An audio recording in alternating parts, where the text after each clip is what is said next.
Movie शुरू होती है। एक लड़की आयरिस से बड़ी मजे के साथ मॉल में शॉपिंग कर रही थी। तभी उसकी नजर एक लड़का जोश पर जाती है। दरअसल वो भी उसे ही देख रहा था और पहले ही नजर में दोनों को एक दूसरे से प्यार हो जाता है और इसी के बाद से वो दोनों एक साथ रहने लग गए थे। इन्हें साथ रहते रहते काफी दिन गुजर गए। एक दिन जोश उसे अपने साथ एक ट्रिप पर लेकर जाता है। वो जगह जोश के दोस्त का घर था, जहाँ सभी दोस्त इकट्ठा हो रहे थे। बहुत ही जल्द दोनों उस लोकेशन पर पहुंच चुके थे। इनकी मुलाकात जोश की एक दोस्त से हुआ जो किसी वजह से आयरिस को पसंद नहीं करती थी। ये दोनों जब अंदर आए तो उस घर के मालिक इनके दोस्त को देखते हैं जो काफी अमीर था। असल में वो एक माफिया भी था और इसी ने ही इन सबको अपने घर आने की दावत दी हुई थी। यहीं पर हम एक लड़के पैट्रिक और उसके दोस्त को देखते हैं जो दोनों भाइयों एक दूसरे से बहुत ही प्यार करते थे। अब वो लड़के होकर प्यार आखिर कैसे कर सकते थे, इसका जवाब हमें आगे पता चलने वाली है। खैर, ऐसे ही मिलते जुलते रात हो गई। ये सारे के सारे लोग बड़े मजे से खूब सारा ड्रिंक करते हैं और साथ में इन्होंने डांस भी किया और खूब मौज मस्ती की। अगली सुबह आयरिस और जोश दोनों घर के पास नदी के बारे में बातें करने लग गए। आयरिस उसे कहती है कि चलो क्यों ना वहाँ चलते हैं, बहुत मजा आएगा। जोश कहा कि तुम चलो, मैं तब तक नहा कर आता हूँ। वो अकेले ही नदी किनारे जाकर खड़ा हो जाती है। उसने जब अपने जेब में हाथ डाला तो उसने देखा कि उसकी जेब से चाकू निकल रहा है। उसे देखकर वो काफी हैरान रह गई। सोचने लग गई कि आखिर ये नाइफ मेरे जेब में कैसे आ गया। तभी यहाँ पर घर का मालिक भी आ जाता है, इसीलिए आयरिस फौरन से चाकू को वापस रख लेती है। वो जैसे ही बहाना बनाकर वहाँ से जाने लग गई तब मकान मालिक कहने लगा कि इधर ही बैठ जाओ, बातें करते हैं। अब वो रुकना तो नहीं चाहती थी लेकिन उसके जिद करने पर रुक गई कि तभी वो बहुत ही अजीब बात कहता है, तुम मेरी पीठ पर लोशन लगा दो। यह सुनकर आयरिस को बुरा तो लगने लग गया था लेकिन वह ऐसा करने लगती है। अब उस मकान मालिक की हरकतें यहीं तक ही सीमित नहीं था बल्कि वो फौरन से आयरिस का हाथ को ही पकड़ लेता है। अजीब तरह से उसे हाथ लगाते हुए उसे अपने बहुत ही करीब कर लेता है। आयरिस को बहुत बुरा लगने लग गया। वो बार बार कह रही थी कि ये तुम क्या कर रहे हो, छोड़ दो मुझे, ये बहुत ही गलत हरकत है। लेकिन वो यह कहने लग गया, कोई बात नहीं मेरी जान, जैसे जैसे मैं कह रहा हूँ तुम भी करो। इस बात से आयरिस को अब बहुत ही ज्यादा गुस्सा आ गया। वो बोतल को उठाकर उसके मुंह पर मार देती है। मकान का मालिक गुस्से में उसे जोरदार थप्पड़ जड़ देता है जिससे वो नीचे गिर गई और इस तरह से इन दोनों के बीच हाथापाई होने लग गई थी। उसने आयरिस के गले को जोर से दबाते हुए दबोचने लग गया। वो बस मरने ही वाली थी। अपने बचाव में आयरिस उसी चाकू को उसके गर्दन में घोंप देती है जिससे मौके पर ही उसकी मौत हो जाती है। कुछ देर के बाद हाथ में चाकू लिए खून में सनी हुई आयरिस अपने दोस्त के पास आई। कहने लग गई कि मैंने उसे मार डाला और मैं ऐसा करना तो नहीं चाहती थी। उसने मेरे साथ जबरदस्ती करने की कोशिश कर रहा था, फिर मेरी जान लेने वाला था। जोश भी उसके पास आकर कहता है कि शट डाउन बंद हो जाओ और उसके ऐसा कहते ही आयरिस बंद हो जाती है। उसके शट डाउन होते ही ये लोग उसे चेयर से बांध देते हैं जिससे हम समझ पाते हैं कि आयरिस कोई इंसान नहीं बल्कि वो तो एक रोबोट है, एक ह्यूमनाइड रोबोट जो एक इंसान जैसा दिखने वाले रोबोट्स होते हैं। अब पैट्रिक का दोस्त जोश कहता है कि ये तो एक मशीन है, आखिर ये कैसे किसी की जान ले सकती है और ये खतरनाक भी नहीं है। जोश ने कहा कि तुम फिलहाल के लिए यहाँ से जाओ, मैं इससे बात करता हूँ और सब कुछ समझा देता हूँ। अब जोश उसे एक बार फिर से चालू करता है। आयरिस अभी भी काफी घबराई हुई थी। वो बार बार एक ही बात किए जा रही थी कि मुझे माफ कर दो प्लीज, मैंने ये जानबूझकर नहीं किया। जोश कहता है कि तुम्हें उसकी जान नहीं लेनी चाहिए थी, वो तुम्हें कुछ नहीं कहता। जानती हो क्यों? क्योंकि तुम कोई इंसान नहीं हो बल्कि एक रोबोट हो। यह सुनकर आयरिस काफी चौंक जाती है क्योंकि आज से पहले उसे इस बारे में कुछ नहीं पता था। कहने लग गई कि ऐसा कैसे हो सकता है, अगर मैं रोबोट हूँ तो फिर मैं सब कुछ महसूस कैसे कर सकती हूँ। इस पृथ्वी के सभी चीजों को मैं समझती हूँ। तुम्हारे लिए फीलिंग, इमोशंस, जज्बात के साथ साथ तुमसे प्यार करती हूँ। हमने बहुत सारे वक्त एक साथ गुजारे हैं और बहुत ही ट्रिप्स पर हम साथ में जा चुके हैं। इस पर जोश कहता है कि तुम सिर्फ एक मशीन हो और जो ये सारी चीजें तुम करती रहती हो वो तुम्हारे प्रोग्राम्स हैं, यादें हैं जो तुम्हारे सिस्टम में डाले गए हैं। अब यहाँ से सीन को उस टाइम में लेकर जाया जाता है जब रोबोटिक कंपनी वाले पहली बार आयरिस को जोश के घर लेकर आए हुए थे। कंपनी वालों ने उससे कहा हुआ था कि ये रोबोट कोई आम रोबोट नहीं बल्कि ये बिल्कुल इंसान ही है, इंसानों जैसे ही जज्बात रखती है। तुम बस जल्दी एक बार उसके साथ प्यार दोस्ती बना लो, फिर ये हमेशा तुम्हारे साथ रहेगी, तुमसे प्यार करेगी। जब आयरिस का सिस्टम पूरी तरह से एक्टिवेट हो जाता है तो जोश जाकर उसके सामने बैठ जाता है। आयरिस ने जब जोश को देखा तो उसके साथ प्यार वाला लिंक बना ली थी, जिसका मतलब था कि इस कहानी के शुरुआत में जो हमने प्यार वाला सीन को देखा हुआ था वो असल में हुआ ही नहीं था, वो तो बस आयरिस की यादों में डाला गया था और इस तरह से इनके प्यार का रिश्ता बना हुआ था। आयरिस उससे प्यार करती है। उसे लग रहा था कि उन्होंने बहुत सारा टाइम एक साथ गुजारा है, लेकिन ऐसा तो नहीं था क्योंकि इन्हें मिले हुए बस एक ही हफ्ते तो हुए थे। लेकिन यादों की वजह से आयरिस को यही लगता है कि मैं कई सालों से जोश के साथ रह रही हूँ।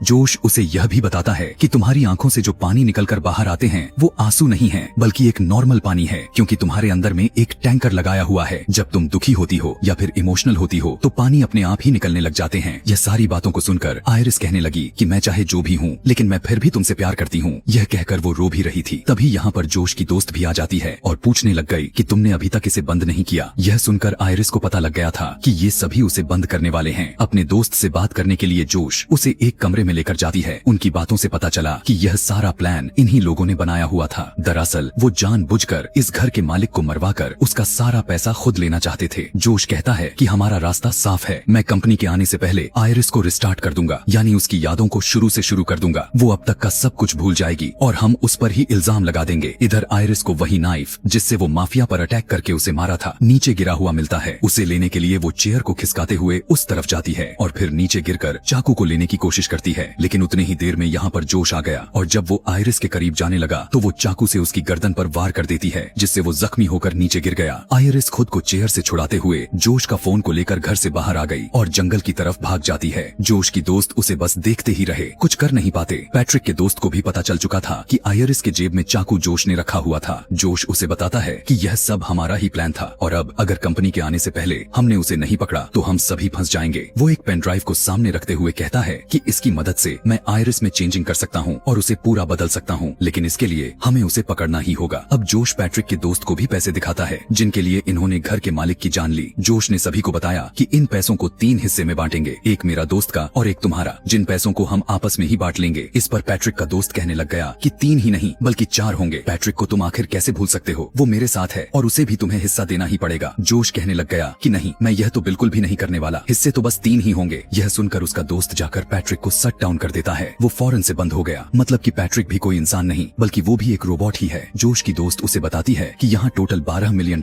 हैं, जिनमें से $4 मिलियन हम तुम्हें देने वाले हैं। तुम्हें बस हमारे साथ मिलकर आयरिस को ढूंढना है, इसमें तुम नहीं फंसोगे। वो मान तो गया लेकिन कहने लग गया कि गन मैं अपने पास ही रखूंगा क्योंकि आयरिस बहुत ही खतरनाक है। जिसके बाद वो पैट्रिक को भी दोबारा से स्टार्ट कर देता है। उधर हम देख पाते हैं कि आयरिस जंगल में भागते हुए काफी अंदर तक पहुंच चुकी थी। जोश का फोन उसके पास तो था, जो कि अच्छी बात यह भी थी कि उसे उस फोन का पासवर्ड पता था। फोन को खोलते हुए डिवाइस कंट्रोल में जाकर अपने सेटिंग्स को बदलना शुरू कर देती है। उसे इंटेलिजेंस वाला ऑप्शंस दिखाई दी, शरीर का दिमाग का, जो कि 40% दिखा रहा था, लेकिन उसे बढ़ाते हुए 100% कर लेती है, यानी कि अब उसका दिमाग सभी के मुकाबले में काफी तेज काम करेगा। ऐसा करते ही उसके अंदर बदलाव हो चुका था। वो चारों दोस्त जंगल के अंदर तक आ गए थे। जोश कहता है कि हमें 2 टीम बनाकर अलग अलग जाकर आयरिस को ढूंढना होगा, क्योंकि इस तरह से हम बहुत ही आसानी से उसे ढूंढ भी लेंगे। और अब ये लोग अलग अलग होकर आयरिस को ढूंढना शुरू कर देते हैं। आयरिस जब पैट्रिक और उसके दोस्त को देखती है तो फौरन से एक पेड़ के पीछे छुप जाती है और उनकी बातें सुनने लग जाती है। पैट्रिक का दोस्त उसे बताता है कि जोश और उसके दोस्त ने बहुत ही गलत किया। उन्होंने काफी दिन पहले एक घर के मालिक हमारे दोस्त को मारने का प्लान बनाया हुआ था, लेकिन इस बारे में मुझे नहीं बताया। हालांकि जोश कहता है कि वो मुझे दोस्त मानता है, लेकिन यह सब झूठ है। अगर उसने मुझे दोस्त मानता तो वो मुझे इस बारे में जरूर बताता। उसे मरवाने के लिए जोश ने आयरिस को इस्तेमाल किया। जोश ने आयरिस को इसीलिए खरीदा क्योंकि आयरिस की मदद से ही जोश उस माफिया को मरवाना चाहता था, क्योंकि ऐसे ही उसका काम आसान लगा था। और अब जब वो फंस चुका है तो मुझसे मदद मांग रहा है। यह सुनकर पैट्रिक कहने लग गया कि मैं भी तो एक रोबोट हूँ ना, तो तुम भी मेरे साथ क्या ऐसा ही करोगे। दरअसल उस पता चल चुका था कि मैं भी एक रोबोट ही हूँ। उसका दोस्त सुनकर पहले तो वो काफी हैरान हुआ, पूछने लग गया कि तुम्हें यह सब कैसे मालूम हुआ। पैट्रिक कहने लग गया कि यार मैं तुम्हारा दोस्त हूँ और काफी दिनों से तुम्हारे साथ भी रह रहा हूँ, बस पता चल गया। आगे हम यहाँ देख पाते हैं कि पैट्रिक और उसके दोस्त एक दूसरे से मिले हुए थे और कैसे उनमें दोस्ती हुई। दोनों किसी एक फेस्टिवल में मिले हुए थे और इनके बीच रिश्ते की बॉन्डिंग हो गई। तब उसका दोस्त कहता है कि तुम बेफिक्र रहने की कोशिश करो यार, मैं तुम्हारे साथ कुछ गलत नहीं करूंगा, क्योंकि सच में तुम्हारे साथ रहते रहते मुझे तुमसे प्यार हो गया है। तुम बहुत ही अच्छे हो, मैं हमेशा तुम्हारे साथ रहना चाहता हूँ क्योंकि तुम मेरे लिए सब करते हो। अभी इनकी बात चल ही रही थी कि अचानक से आयरिस के हाथ में लिए फोन पर बेल हो जाती है, जिससे इन दोनों को पता चल गया कि आयरिस पेड़ के पीछे है।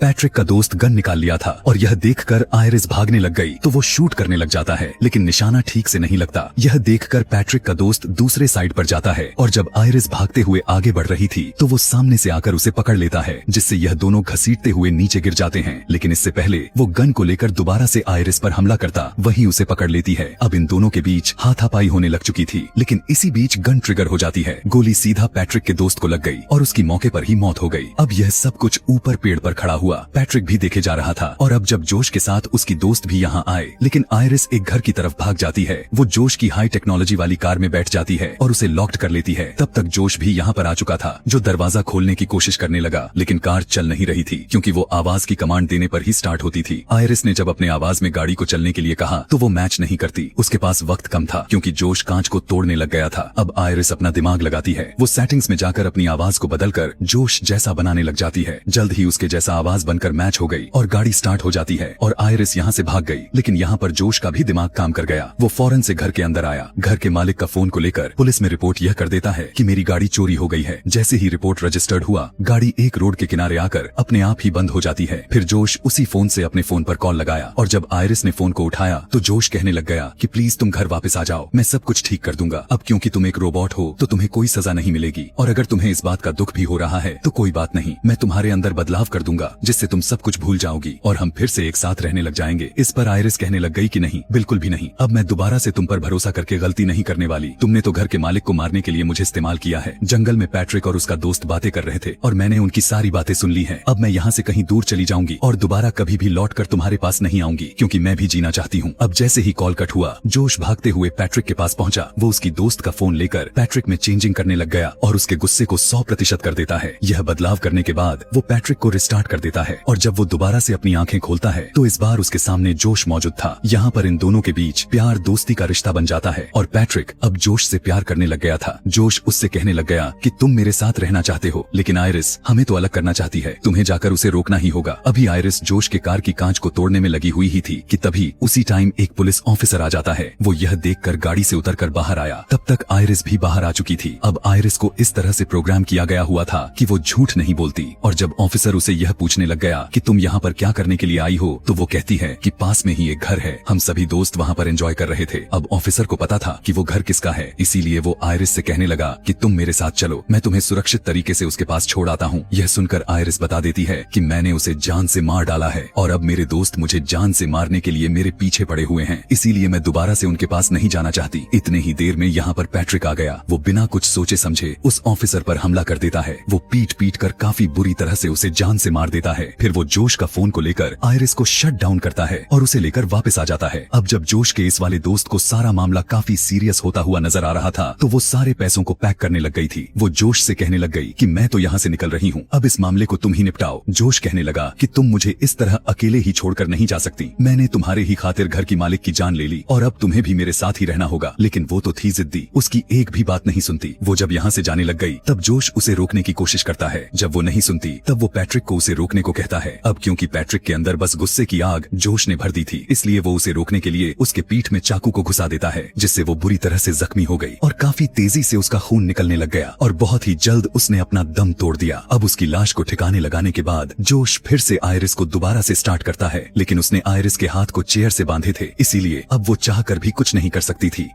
जोश कहता है कि मैं तो तुम्हारे अंदर चेंजिंग करके तुम्हें रिस्टार्ट करना चाहता था ताकि तुम्हारे अंदर के सेव हुई डेटा डिलीट हो जाए, लेकिन अब मुझे लगता है कि तुम्हें खत्म कर देना चाहिए। आयरिस, जिसका दिमाग अब 100% काम कर रहा था, कहने लग गए कि मैं जानती हूँ कि तुम्हें क्या अच्छा लगता है क्या नहीं। वो और भी कई सारी बातें करती हैं जो सिर्फ जोश के दिमाग में चल रही थी, जिससे जोश को अंदाजा हो गया कि उसका दिमाग कितना तेज काम कर रहा है। इसीलिए वो उसकी इंटेलिजेंस को पूरी तरह से जीरो कर देता है, यानी दिमाग का नामो निशान ही मिटा दिया, जिससे अब वो जोश के कंट्रोल में आ गई। जैसे जैसे वो कह रहा था आयरिस बिल्कुल वैसा ही किए जा रही थी। वो उसका एक हाथ आगे करके नीचे मोमबत्ती पर रख देता है। ऐसा उसने इसलिए किया ताकि उसे तकलीफ हो और आयरिस अब जलने लग जाती है। अब जोश कंपनी में फोन कर देता है ताकि वो आकर आयरिस को ले जाए। आयरिस का पूरा हाथ ही जल चुका था और अब उसका मशीनरी वाला हाथ दिखाई देने लग गया था और अब वो पैट्रिक को कहकर आग बुझवा देता है। फिर उसके कहने पर गन हाथ में लेकर अपने सर पर रख लेती है और जब वो गन की ट्रिगर दबाने को कहा तो वो खुद को शूट भी कर लेती है, जिससे अब वो पूरी तरह से खत्म हो जाती है। कुछ टाइम के बाद जब रोबोटिक कंपनी वाले लोग आयरिस को लेने के लिए आते हैं तो वो उन्हें झूठी कहानी सुना देता है। गवाही के तौर पर उसने पैट्रिक का रूप पुलिस वाला बना दिया था। वो जोश के हाँ में हाँ मिलाए जा रहा था, इसीलिए कंपनी वाले उसकी बातों पर यकीन कर लेते हैं। लेकिन वर्कर कहने लगा कि सच जो भी है वो तो हम पता लगा ही लेंगे, क्योंकि फ्रॉड से बचने के लिए हमने हर रोबोट के अंदर एक डिवाइस लगाई होती है जिसमें सब कुछ रिकॉर्ड होता रहता है। और अच्छी बात तो यह है कि डिवाइस रिकवर हो सकती है, क्योंकि गोली सर में लगी हुई है, जबकि रिकॉर्ड करने वाली डिवाइस तो पीछे कमर में लगी हुई है। यह सुनने के बाद तो जोश के अंदर की बेचैनी बढ़ने लग गई थी, क्योंकि डिवाइस रिकवर हो गई तो उसकी असलियत सभी के सामने आ जाएगी। खैर, कंपनी वाले आयरिस को अपने वैन में डाल देते हैं और उसे ले जाकर उस रिस्टार्ट के प्रोसेस पर लगा देते हैं। लेकिन इससे पहले कि वो यहाँ से जाते,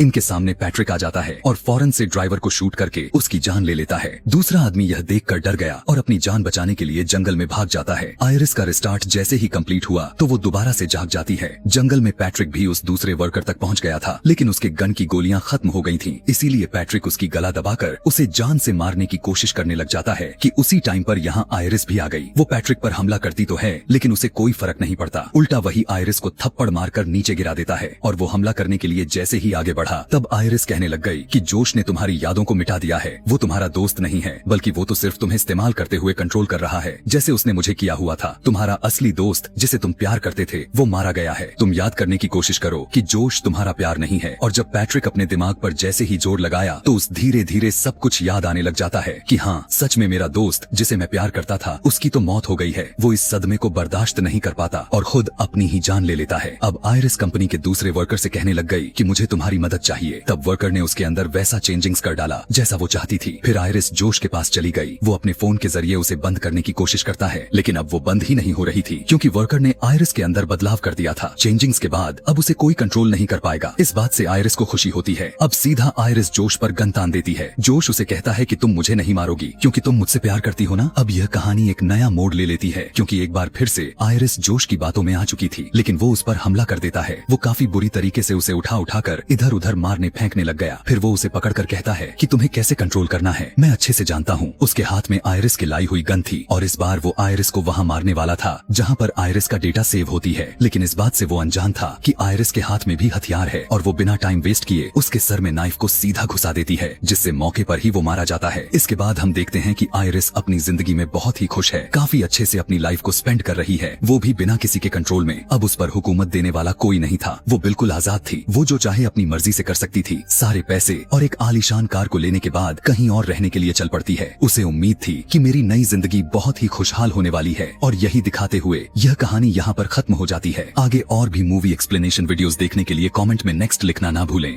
थैंक्स फॉर